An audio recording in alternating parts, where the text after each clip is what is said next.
RSPയിൽ നേതൃമാറ്റമുണ്ടായപ്പോൾ രസകരമായ ഒരു തലക്കെട്ട് അടിച്ചു വന്നു. RSP പിണറായി പക്ഷം പിടിച്ചു എന്നായിരുന്നു ആ തലക്കെട്ട്. VS-നോട് കൂറുണ്ടായിരുന്ന RSPക്കാർ തോറ്റു. അതുപോലെ ഇപ്പോഴത്തെ CPI സമ്പൂർണമായി പിണറായി പക്ഷമാണോ? ആ ചോദ്യം ഉയരുന്ന ഘട്ടത്തിലാണ് CPI ഉയർത്തിയ വിമർശനങ്ങൾ പരിശോധിക്കേണ്ടത്. അടിസ്ഥാന വർഗത്തെ സർക്കാർ മറന്നു എന്നാണ് CPIയുടെ രാഷ്ട്രീയ വിമർശനത്തിലെ ഏറ്റവും മുനയുള്ള ഭാഗം.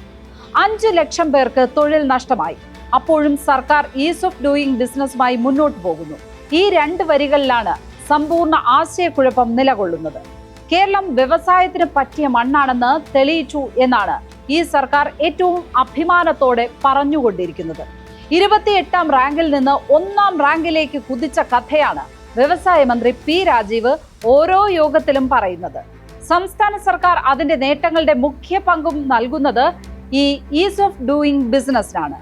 സത്യത്തിൽ പണ്ടത്തെ ബിസിനസ്സുകാരാണോ ഇന്നത്തെ ബിസിനസ്സുകാർ എന്ന ചോദ്യത്തിന് ആദ്യം CPI ഉത്തരം പറയേണ്ടി വരും.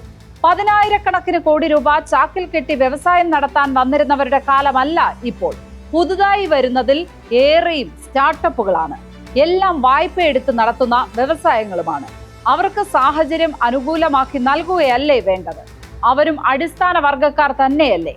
ഇങ്ങനെയുള്ള വ്യവസായങ്ങൾ വന്നാലല്ലേ പുതിയ തൊഴിലാളികൾ ഉണ്ടാവുകയുള്ളൂ.